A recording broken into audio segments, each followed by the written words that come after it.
പഴുത്ത ചക്കച്ചുള ചെറിയ കഷ്ണങ്ങളാക്കി മുറിച്ച് കുക്കറിലിട്ടിട്ട് ഒരു 3 വിസിലടിച്ചിട്ടുണ്ട്. പിന്നെ അതിനുശേഷം അത് ഉരുളിയിലേക്ക് ഒഴിച്ചു കൊടുത്തു. ചക്കയിൽ നിന്ന് നല്ലോണം വെള്ളം ഇറങ്ങിയിട്ടുണ്ട്. അതൊന്ന് ഇളക്കി വറ്റിച്ച് എടുക്കുക. പിന്നെ ശർക്കര പാനി ഉരുക്കി വെച്ചിട്ടുണ്ട്. അത് കുറേശ്ശെയായി ചേർത്ത് നല്ലോണം ഇളക്കി വറ്റിച്ചെടുക്കുകയാണ് വേണ്ടത്. നെയ്യ് ഇടയ്ക്കിടയ്ക്ക് ഓരോ സ്പൂൺ നെയ്യ് ചേർത്ത് കൊടുക്കണം. ഞാനൊരു 4 പ്രാവശ്യമായിട്ട് കുറേശ്ശെ ചേർത്ത് കൊടുത്തിട്ടുണ്ട്. പിന്നെ കൈയെടുക്കാതെ ഇളക്കി പോയിക്കൊണ്ടിരിക്കണം.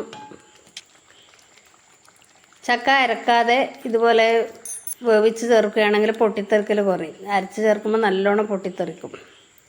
പിന്നെ അതിലേക്ക് കുറച്ച് ഏലക്കാപ്പൊടിയും ജീരകപ്പൊടിയും ചേർത്ത് കൊടുത്തിട്ടുണ്ട്. നല്ലോണം ഇളക്കി വരട്ടിയെടുക്കുക. നമ്മുടെ ചക്ക വരട്ടി റെഡി ആയിക്കൊണ്ടിരിക്കുകയാണ്. വെള്ളമൊക്കെ വറ്റി ചക്ക വരട്ടി റെഡി ആയിട്ടുണ്ട്.